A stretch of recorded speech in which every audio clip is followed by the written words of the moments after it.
Wow.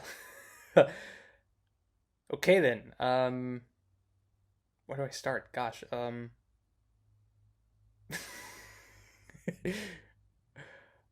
Hey guys, what's up? This is Diego here at Cinemageddon Reviews. I finally watched the new SpongeBob movie on Paramount Plus, and this was very clearly the movie that everybody was looking forward to in 2021. Never mind the Snyder Cut, never mind Godzilla vs Kong, never mind Spider-Man 3 and all those other movies that were supposed to be released last year.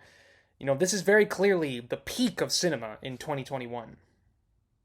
So in this movie, SpongeBob's pet snail Gary gets kidnapped, and it's up to SpongeBob himself and his best friend Patrick to rescue him from the lost city of Atlantic City, where apparently everybody knows that location, despite the fact that it's called the Lost City of Atlantic City.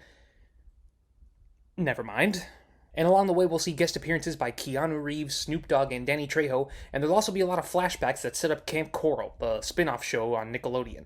Alright, so I was a little on the fence about reviewing this one, because quite frankly, nobody else on the internet is talking about it. It's been out for a while now, and I don't think I know anybody else who has Paramount Plus except maybe my mom, and she only watches Paramount Plus for the live TV.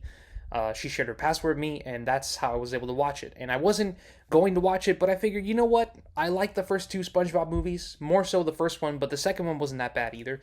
So I figured, hey, maybe I'll actually enjoy this one. And I'm going to be honest, this movie still really disappointed me. I had really low expectations to begin with, but I was honestly kind of shocked at how underwhelmed I was. This movie has absolutely no surprises in it. It takes forever to get where it's going, and by the time it actually does get there, it's kind of a jumbled mess. In a lot of ways, the plot is kind of recycled from the first two SpongeBob movies, except those two movies had better pacing and the plot was a lot more coherent.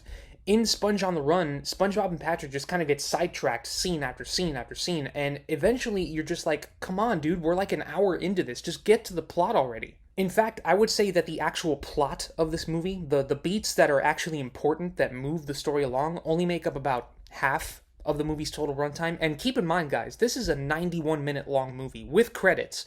It felt a lot longer. I think a lot of that is just due to the humor. It's pretty lackluster as far as SpongeBob goes. I wouldn't say it's bad, because there are some moments throughout the film, especially towards the beginning, that actually had me laughing really hard. But when you compare it to the older episodes of SpongeBob that you've probably already seen, and even the first two movies, it's not as consistently funny overall. This movie also spends an absurd amount of time setting up the Camp Coral spin-off show on Nickelodeon. And I haven't seen Camp Coral, so I can't really tell you if it's good or not, but I can tell you that based on these flashbacks, it's a giant retcon of a lot of episodes of SpongeBob that you've seen as a kid and probably really love. Or not. It also could not be, and I'm just taking this review too seriously. And this is another thing. I feel a little conflicted reviewing this movie, you know what I'm saying? Because I'm not the target audience here, so I don't know if I'm going too far, if I'm being too nitpicky, but all I know is that those scenes are pretty heartwarming and really well done, and I think they're actually the best part of the movie. It's just that the movie spends way too much time on that, and not enough time on the story that's actually being told. So as good as those scenes were, they basically did nothing for the story, except just add a whole bunch of exposition that, quite frankly, a lot of us longtime SpongeBob fans just don't need. Maybe kids who haven't seen SpongeBob before will probably enjoy it, and they can probably make sense of the whole thing. All I know is that if you introduce them to the older SpongeBob episodes after this, it's probably not going to make a whole lot of sense to them. So in the end, guys, the SpongeBob movie, Sponge on the Run, is not a terrible movie. I like the animation style, and it has some good moments here and there with some pretty decent humor, especially towards the first half, but it's a far cry from the first two SpongeBob movies, and aside from a few scenes here and there, it just wasn't that special. So with that said, my rating for Sponge on the Run is 4 out of 10.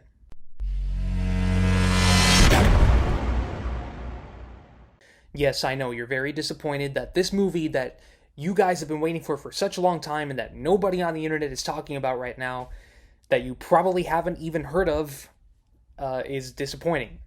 What can I say? On the bright side, Sebastian uploaded his first impressions video on the Snyder Cut that you can check out right now on the channel, and pretty soon he'll follow that up with his official review. And I think one of us, either me or him, is probably going to review Godzilla vs. Kong. So stay tuned for those videos. In any case, Sponge on the Run is now available on Paramount Plus. You can check that out. If you've seen the film already, did you care at all? Let me know in the comments. As always, guys, be sure to like and subscribe, and don't forget to follow us on Facebook, Twitter, all that good stuff. Thank you guys so much for watching. This is Diego for Cinemageddon Reviews, and I'll see you on the Wasteland.